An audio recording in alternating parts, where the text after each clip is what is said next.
नमस्कार, स्वागत है आप सभी का हमारे यूट्यूब चैनल शब्द संसार में। अभी तक आपने मेरी धारावाहिक कहानी प्यार मगर अनूठा के 11 भाग सुने हैं। अब सुनिएगा कहानी प्यार मगर अनूठा का भाग 12।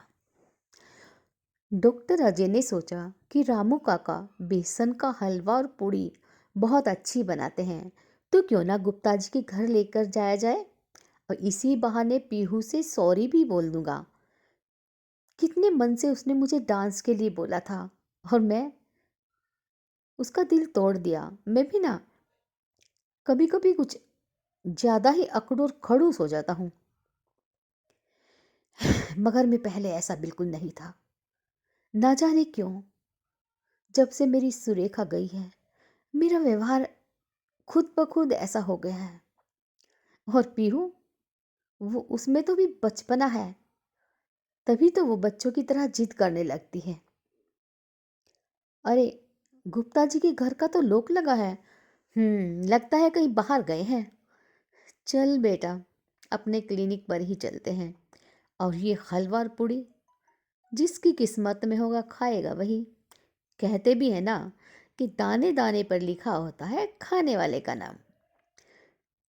अपने क्लिनिक पर आते ही डॉक्टर अजय ने अपने क्लिनिक पर प्रैक्टिस कर रहे डॉक्टर कुमार से कहा, डॉक्टर कुमार, आप और डॉक्टर रवि तब तक मरीजों को देखिएगा।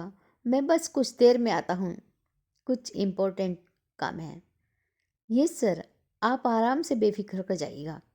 ऐसी कोई बात होगी तो हम आपको कॉल कर देंगे।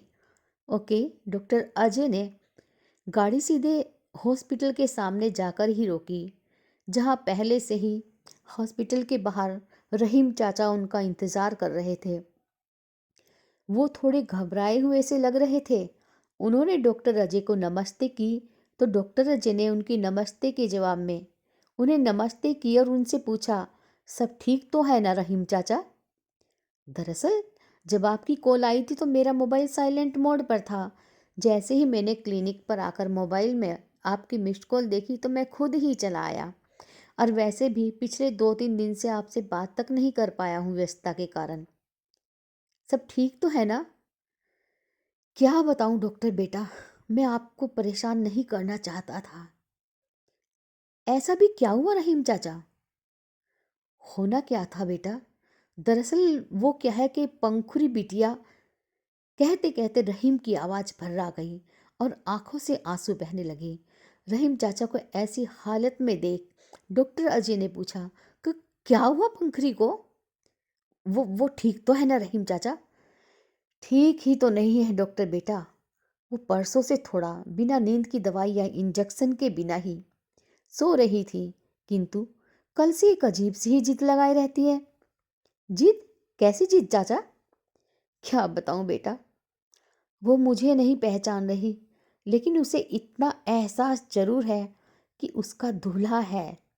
और बस बार बार यही कहती है कि मेरे दूल्हे को बुलाओ ना, मुझे शादी करनी है उससे, जल्दी जाओ ना।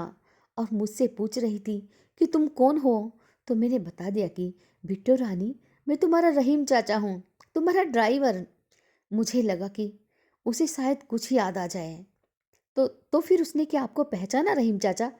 नहीं डॉक्टर बेटा, वो मुझे नहीं पहचान पाई, बस एक ही। तो ये था कहानी का भाग 12। अगले भाग के साथ जल्द ही आपसे मिलती हूँ। तब तक के लिए हमारे चैनल को लाइक, शेयर व सब्सक्राइब अवश्य कीजिएगा।